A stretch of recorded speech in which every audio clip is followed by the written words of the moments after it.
Assalamualaikum warahmatullahi wabarakatuh. Jumpa lagi bersama saya Adi di channel Ngulik Sejarah. Pada video kali ini saya akan kembali lagi membacakan suatu kisah misteri ini. Yang kali ini berjudul Santet Tigam yang ditulis oleh Mbak Nafila. Nah, daripada kalian penasaran bagaimana ceritanya, yuk daripada kita lama-lama, kita langsung saja menuju ke ceritanya. Perhatikan baik-baik.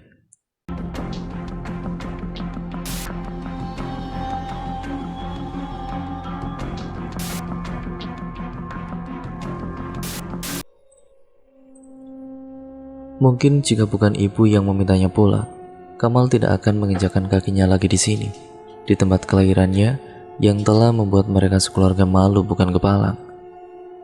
Kamal hanya ingin semua hal yang pernah terjadi pada keluarga mereka bisa dilupakan. Karena itu Kamal memutuskan untuk ke Jakarta untuk lari dari semua itu. Sekaligus untuk memperbaiki nasib keluarga mereka yang pernah hancur lebur karena kedengkian orang lain.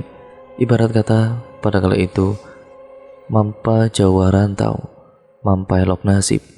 Kamal tinggal di salah satu kampung di wilayah Sumatera Barat. Kehidupan perekonomian masyarakat di kampung mereka tergolong stabil.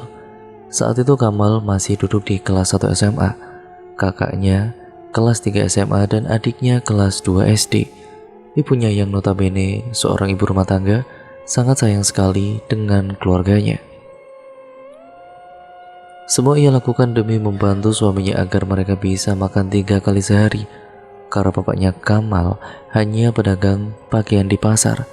Bapak orang yang sangat gigih dalam berusaha.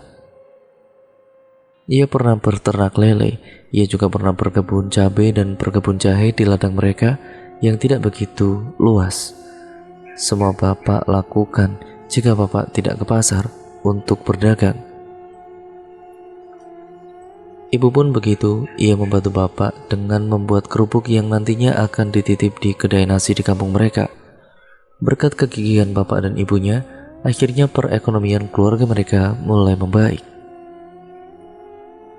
Para pembeli dagangannya bapak ini mulai banyak, mulai dari pegawai sampai pedagang di pasar banyak yang percaya dengan kualitas pakaian yang dijual bapaknya Kamal. Apalagi jika bulan Ramadan tiba, hasil penjualan semakin banyak. Tidak jarang masyarakat kampung sebelah juga berbelanja di tempat bapak. Bahkan pelanggan bapak ada yang sekali belanja sampai 1 juta lebih. Karena itu bapak memberanikan diri meminjam modal pada salah satu koperasi di desa mereka, dibandingkan meminjam pada rentenir yang bunganya jauh lebih besar. Bapak lebih memilih meminjam kepada koperasi walaupun harus berhubungan dengan ladang mereka yang menjadi jaminan karena kredit yang diberikan koperasi tidak terlalu besar. Dan jika ingin meminjam dana lebih banyak, harus ada barang yang dijaminkan. Tidak apa, yang penting pelanggan kita tidak kecewa. Bagus berdagang, kita memang butuh modal karena kualitas barang kita beda dari pedagang lain, ujar bapak menjelaskan kepada Kak Sari ketika ia protes mengapa bapak mau menjadikan ladang mereka sebagai sebuah jaminan. Kamal hanya bisa diam seraya menoleh ke arah kakaknya, yaitu Sari. Dia lihat benar-benar ia kecewa dengan keputusan bapaknya. Sementara Kamal tidak bisa berbuat banyak. Beda dengan Kamal dan Sari, ibu sangat mendukung keputusan bapak. Sebenarnya, tidak hanya bapak yang menjadi pedagang pakaian di pasar di kampung mereka. Ada Pak Arif, Pak Sapri, dan Pak Nandu. Hanya saja barang mereka kualitasnya tidak sebagus barang milik bapak. Ditambah karena bapak sudah berpengalaman dalam berdagang pakaian. Dulu beliau pernah menjadi anak di toko pakaian di Bukit Tinggi sewaktu muda. Semakin hari langganan bapak semakin bertambah banyak. Bahkan sekarang Kamal dan Kak Sari membantu bapak di pasar. Bapak harus menambah 2 orang lagi anak buah untuk membantunya berdagang. Pasti agar semua pelanggannya bisa melayani dengan baik. Semua dilakukan bapak agar tidak mengecewakan langganannya. Dalam seminggu bapak 4 kali jualan, itu terbagi di 2 pasar. Lama-lama setiap bulan Ramadan tiba, langganan bapak semakin bertambah banyak. Nah, bahkan dalam satu hari saja hasil penjualan bapak ini bisa sampai 10 juta rupiah. Kala itu kehidupan mereka semakin baik. Mereka bisa memperbaiki rumah dan membeli beberapa hektar ladang. Selama 4 tahun berturut-turut, bapak masih menjadi pedagang kain terbaik di kampung mereka. Tapi itulah bapak, sesukses apapun ia selalu baik untuk siapa saja. Kadang tidak semua orang senang ketika orang lain mendapat kebahagiaan. Sebut saja namanya Pak Nandu yang juga pedagang pakaian. Tidak jarang Kamal mendapati Pak Nandu memandang sinis ke arah bapak ketika ia lewat di depan tempat bapak jualan, terutama ketika dagangan mereka ramai pembeli. Bahkan tidak segan-segan ia menyindir bapak dengan kutipan yang menyakitkan hati, memelihara tuyul lah, memakai penglaris lah, dan masih banyak ucapan yang tidak enak didengar yang sampai di telinga mereka. Beberapa pelanggan pernah bilang ke bapaknya, ya bapaknya Kamal tentunya, bahwa Pak Nandu menghasut mereka agar tidak membeli pakaian di tempatnya. Bapak hanya bisa tersenyum seraya menjelaskan bahwa yang Pak Nandu bilang itu tidak benar. Bukan Kamal ingin membela bapak, hanya saja Kamal ini paham betul dengan sikap bapak. Orang yang taat beribadah, sholat dan zakat adalah 2 hal yang tidak pernah ditinggalkan oleh bapak. Selain itu, bapak juga orang yang tidak pelit dan ramah kepada setiap orang. Bahkan Kamal juga pernah lihat sendiri bapak memberi bonus yang cukup banyak sekali pada anak buahnya. Ya, karena mereka juga dagangan kita bisa laris. Ibaratnya begini, rezeki kita itu mengalir lewat mereka juga. Lagian apapun hal yang kita lakukan kepada orang lain jauh lebih berkah daripada kita habiskan untuk diri sendiri. Ujar bapak melihat Kamal bingung saat melihat beliau memberikan bonus pada anak buahnya. Benar apa yang bapak bilang, semua yang mereka dapatkan kini juga berkat anak buah bapak. Kamal jadi malu sendiri mendengar ucapan bapaknya. Banyak hal yang bisa Kamal pelajari dari bapaknya ini. Salah satunya ketika Kamal ingin berpuasa karena tidak tahan menahan haus karena panasnya udara, ditambah dengan lelahnya melayani pelanggan bapak yang sangat banyak. Tapi Kamal sering melihat orang-orang di sini banyak yang gak puasa. Bahkan ada juga yang makan dan minum terang-terangan. Kamal pun protes seraya melihat Pak Nandu yang sedang asik minum es teh di kedai yang berada di depan tempat bapak berjualan. Itu karena kadar penentu kita berbeda-beda. Jauh bapak, hingga beberapa tahun terlewati, roda perekonomian mereka masih di atas. Sekarang bapak sudah memiliki 5 orang anak buah dan 2 tempat untuk berjualan. Satu bapak yang mengendalikan dan satu lagi dikendalikan oleh Kak Sari. Satu hari, lepas jualan dari pasar, Kamal mendengar kabar bapak berbicara dengan ibu di ruang tengah. Tati Nandu berbicara pada bapak, ujar bapak setengah berbisik. Dia bilang apa pak? Tanya ibu penasaran. Dia bilang mau menjodohkan anaknya dengan Sari. Anaknya yang sering berjudi di kedai teh Muna itu. Suara ibu mulai meninggi. Sudah, jangan sampai anak-anak dengar. Bapak juga tidak setuju. Mana mungkin Sari mau. Bapak tidak mau punya menantu kayak si Anton itu. Iya pak, walaupun umur Sari sudah 25 tahun, biarkan dia memilih sendiri calon suaminya. Ya sudah, bapak mandi saja dahulu. Siang itu matahari sangat terik sekali. Dagangan bapak sedang rame-ramenya pembeli. Suasana Ramadan kali ini memang berbeda dari biasanya karena tahun kemarin saat Ramadan hampir setiap hari diguyur hujan.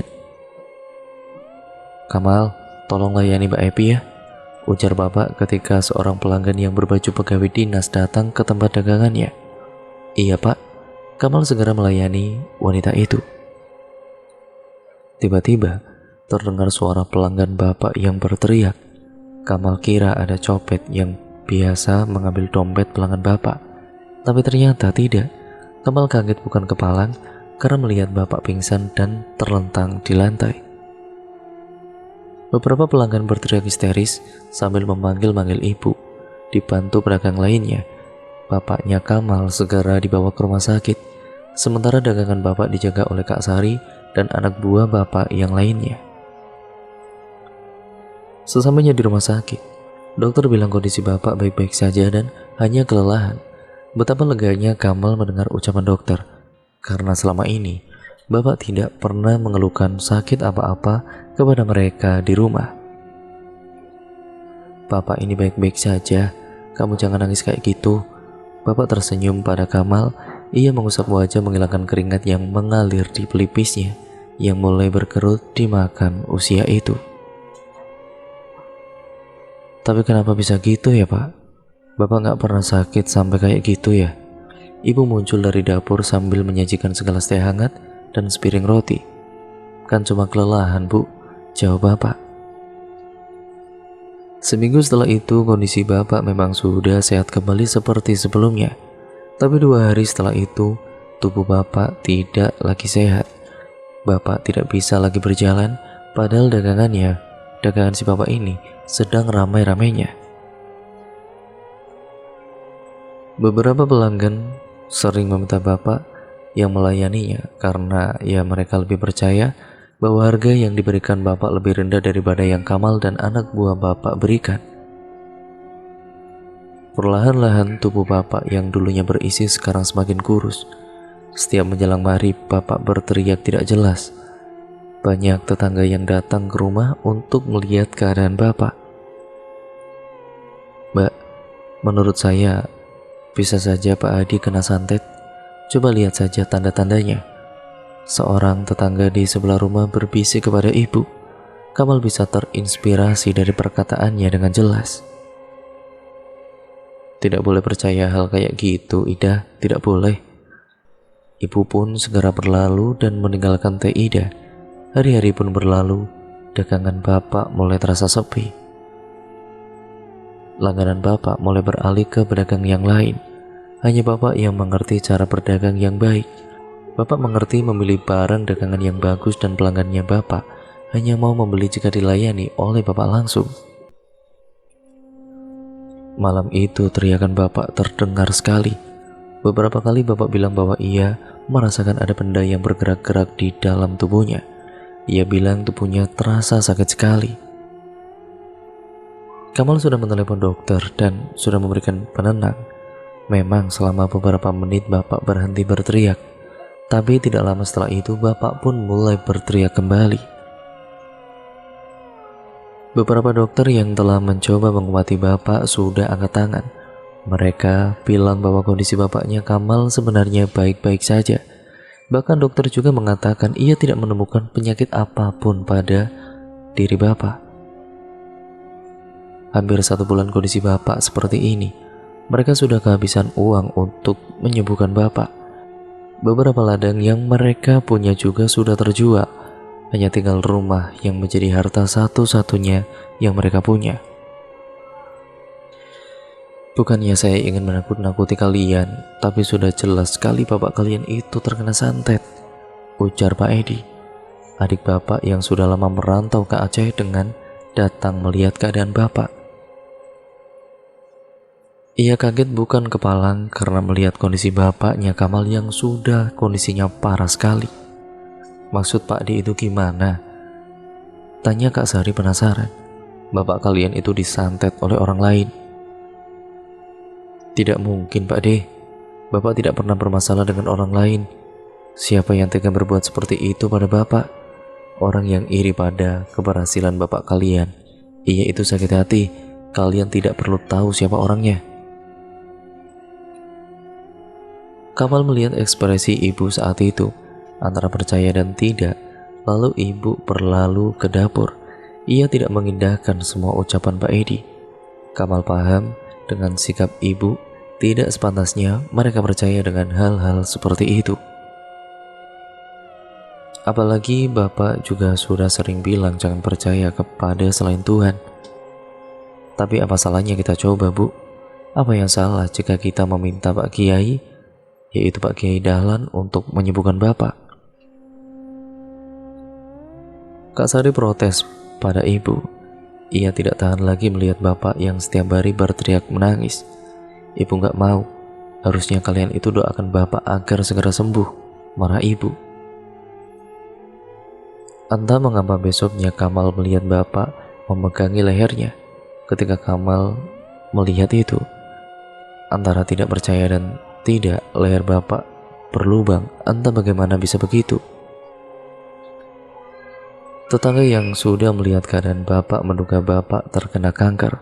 Tapi memang banyak yang bilang bahwa bapaknya Kamal ini terkena santet. Lama-lama lubang di leher bapak semakin besar dan membesar. Tidak hanya semakin membesar dan mengerikan, dari lubang keluar nanah yang benar-benar berbau busuk. Tidak jarang melihat ibu menangis ketika membersihkan lubang di leher bapak. Bapak hanya bisa diam tidak bergerak. Yang keluar dari mulut bapaknya hanya teriakan setiap hari. Tidak tahan dengan sakit bapak, Kamal memberanikan dirinya mendatangi Pak Kiai Dahlan. Siang itu langit agak sedikit mendung. Kamal memacu sepeda motornya. Sesamanya di halaman rumahnya Pak Kiai Dahlan, ada beberapa buah pohon rambutan yang berbuah cukup lebat. Tepat di samping rumahnya ada sebuah sungai beraliran deras, namun airnya sangat jernih.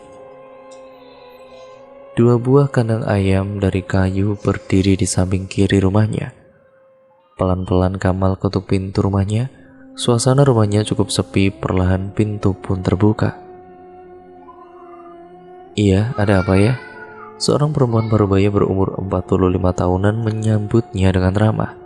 Dengan baju daster panjang berwarna hijau tua, wanita itu menyusul Kamal segera masuk ke ruang tamu. Saya mau bertemu Kiai Dahlan dulu, Bu, ujarnya sopan sambil memperhatikan sekeliling ruang tamu. Kiai Dahlan ada di kamar, sebentar saya panggilkan ya. Perempuan itu pun berlalu. Selang beberapa menit kemudian, seorang pria datang menghampirinya. Setelah cukup tenang, seraya tersenyum, ia duduk di hadapan Kamal. Kenapa, Nak? Ada yang bisa saya bantu? Tanya pria itu dengan ramah. Kamal menceritakan semua yang terjadi pada Kiai Dahlan. Ia hanya diam sambil mendengar penuturannya. Apa sekarang bapakmu masih sering berteriak-teriak? Ucap Kiai Dahlan. Kamal mengangguk saat ada keheningan di antara mereka. Kamal masih menunggu jawaban dari Kiai Dahlan. Bagaimana ia menjelaskannya? Ini bukan perkara biasa. Kamu tidak boleh percaya atau tidak. Yang jelas bapakmu terkena santet tinggam. Wajah pria itu berubah menjadi serius.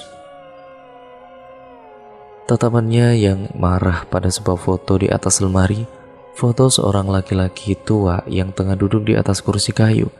Wajahnya tersenyum, di tangan kanannya ada sebuah tongkat yang menyangga tubuhnya. Santet apa itu, Kiai? Kamal pun penasaran dengan penjelasan dari Kiai Dahlan. Kiai Dahlan pun menarik nafas dalam-dalam. Dulu ayah saya terkena santet tinggam juga. Hanya saja cepat diobati makanya bisa sembuh. Sedangkan bapakmu sudah terlalu parah sakitnya. Kamal terdiam, lututnya gemetaran mendengar penjelasan sang kiai. Terbayang wajah bapak, napasnya sudah sesak dibuatnya. Ya, santet tinggam termasuk santet yang sangat mematikan. Kamu pernah mendengar orang yang menyantet dengan tulang ikan pari? Kiai Dahlan memandang sepeda motornya yang terparkir di halaman rumahnya. Kamal menggeleng. Setelah tulang ikan pari yang lancip itu diambil dari tubuh si ikan, dan ikan itu bisa dilepas lagi ke laut, maka santet itu akan semakin ampuh. Banyak orang yang terkena santet ini tidak bisa sembuh karena tidak tahu dengan penawarnya. Lalu siapa yang tega melakukan itu pada bapak? Tunggu dulu, saya belum selesai. Jadi setelah tulang ikan pari itu diambil, tulang itu ditempelkan pada batang nangka yang bergetah. Hanya orang-orang yang punya ilmu tinggi yang tahu bagaimana proses itu dilakukan. Efek bagi yang dituju orang itu akan sangat sakit yang benar-benar luar biasa. Persis yang kamu ceritakan tadi, orang yang dituju akan merasakan ada sesuatu yang bergerak di tubuhnya, dan jika dibiarkan terus-menerus, kejadiannya akan seperti yang terjadi pada bapakmu sekarang. Lehernya berlubang dan bernanah kan? Iya Kiai, persis seperti itu. Banyak orang yang iri pada keberhasilan bapakmu.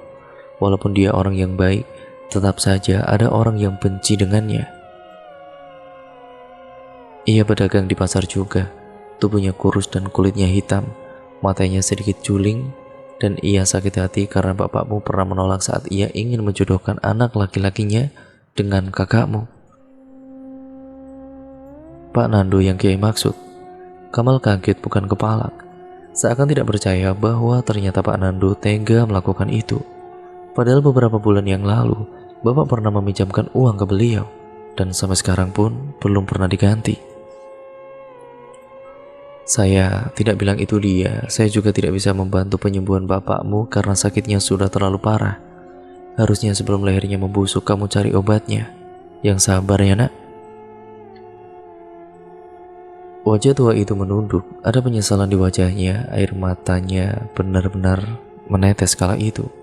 Seakan tidak akan ada lagi harapan untuk bapaknya. Apa hanya itu yang bisa laki-laki ini katakan? Mengapa semuanya terjadi pada bapak yang sangat baik sekali kepada orang-orang? Sakit hati dan marah menjadi satu dalam hati Kamal. Tanpa kata pun Kamal segera pergi dari rumah Kiai Dahlan. Tidak dipedulikan teriakannya pada Kamal. Kamal hanya ingin pulang. Kamal ingin memeluk bapaknya, meringankan sakit yang ia derita. Sesamanya di rumah, Kamal mendapati ibunya terduduk sambil menangis di ruang tamu. Ia terkejut sekali melihat kedatangannya. Kamal segera berlari ke dalam kamar bapaknya. Dilihat wajah orang yang teramat disayang itu pucat, nafasnya tersengal-sengal. Kak Sari dan adiknya terduduk di samping tempat tidur bapak. Tak apa-apa nak, bapak gak apa-apa. Kalian jangan nangis, jaga ibumu ya Kamal. Sekolah yang rajin, bapak mau pergi, ucap bapak dengan pelan. Kamal menangis terisak-isak sembari memanggil nama bapaknya. Dan hari itu juga bapak pergi meninggalkan mereka semua, membawa semua yang telah ia pikul selama ini. Wajah bapak begitu sangat tenang, tidak ada lagi sakit yang selama ini selalu ia rasakan. Mereka hanya bisa menangis melepas kepergian bapak yang sangat baik hati itu. Sakit hati, kecewa, marah, semua bermunculan di dada seorang yang bernama Kamal. Tidak pernah Kamal semarah ini sebelumnya. 2 bulan setelah kepergian bapak, Kamal memutuskan merantau ke Jakarta. Kamal tidak pernah menceritakan semua hal yang didengar dari Kiai Dahlan kepada ibu dan keluarganya. Biar semuanya hanya Kamal yang tahu saja. Kamal tidak ingin keluarganya menyimpan dendam pada Pak Nando. Cukup Kamal sendiri saja yang tahu kebenarannya. Dan kini Kamal telah berjanji akan membahagiakan ibu dan juga kakaknya secara benar-benar sangat keras, dan juga serta adiknya. Mungkin ini jalan yang telah Tuhan gariskan kepada keluarga mereka. Dan cerita pun akhirnya selesai sampai di sini ya teman-teman. Terima kasih untuk kalian semua yang sudah menyimak video kali ini dan cerita kali ini. Terima kasih atas support kalian selama ini. Dan jangan lupa untuk kalian like, comment, dan share, serta subscribe channel ini agar channel ini bisa berkembang menjadi channel yang jauh lebih baik lagi ke depannya. Terima kasih atas support kalian selama ini. Dan jangan lupa pula klik tombol lonceng notifikasinya agar kalian tidak ketinggalan video terbaru selanjutnya dari channel ini. Sekian, terima kasih. Sampai berjumpa di video terbaru selanjutnya. Baik buruknya tentu saja yang terkandung dalam cerita pada kali ini. Semoga kalian bisa mengambil yang baik-baik, yang buruk kalian buang jauh-jauh. Ya tentunya jangan menaruh sifat iri ataupun dendam kepada orang lain. Ya teman-teman.